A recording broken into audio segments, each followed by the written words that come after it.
জানেন কি, প্রতি বছর বাংলাদেশে প্রায় ৬,০০০ শিশু টাইফয়েড জ্বরে আক্রান্ত হয়ে মৃত্যুবরণ করে। ৩ বছর বাচ্চার মা হিসেবে বিষয়টি আমাকে ভীষণভাবে ভাবিয়ে তুলেছে। কিন্তু আমরা কি জানি, মাত্র ১ ডোজ টাইফয়েডের টিকা দিয়ে আমরা আমাদের শিশুদেরকে টাইফয়েড থেকে সুরক্ষিত রাখতে পারি।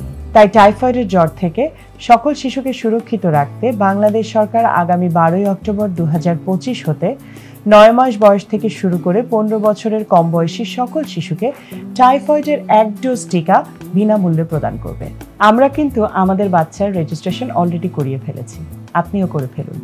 রেজিস্ট্রেশন করতে যে ওয়েবসাইটটি ব্যবহার করবেন সেটি হচ্ছে www.vaxepi.gov.bd ওয়েবসাইটে রেজিস্ট্রেশন করুন।